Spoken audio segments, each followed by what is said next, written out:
Investigators believe drowsy driving was to blame for this deadly crash captured on dash cam. Happened last Wednesday just after 6 a.m. on US 93, about 50 miles north of Las Vegas. Now you can see that road worker there panicking in the street as he tries to wave down a semi-truck barreling right down the highway.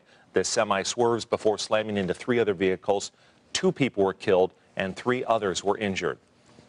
No charges have been filed against that driver at this time. And tonight we do have live team coverage. Sasha Loftus explores the recent spike in dash cam sales and how they've helped investigators like this one.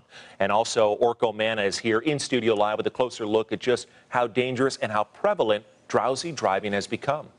Well, Brian, the National Highway Traffic Safety Administration says drowsy driving causes up to 1.2 million crashes every year on U.S. roadways, and it kills between 5,000 and 8,000 people. That's nearly twice as many as distracted driving.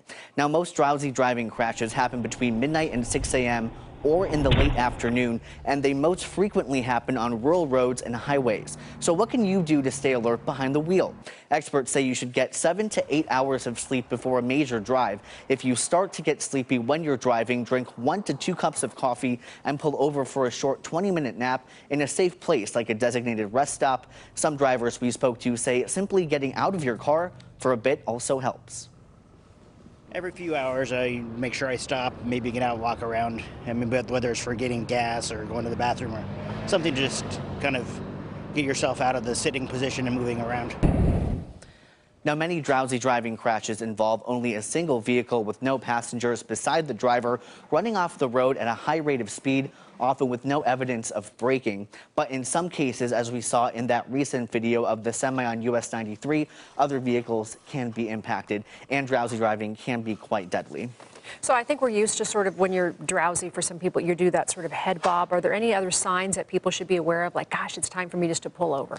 Yeah, when you start crossing over into another lane or start veering off to the side, you'll hit those edges on the side of the road, and you'll hear those loud sounds. Yeah. And if you're not trying to make a lane change and you hear that, probably a good sign to pull over. That's the physical signal just to stop driving and take Exactly. a break. Well, you know, Orko, crashes like that caught on that dash camera are really forcing drivers here in the Valley and really all across the country to think twice about their safety.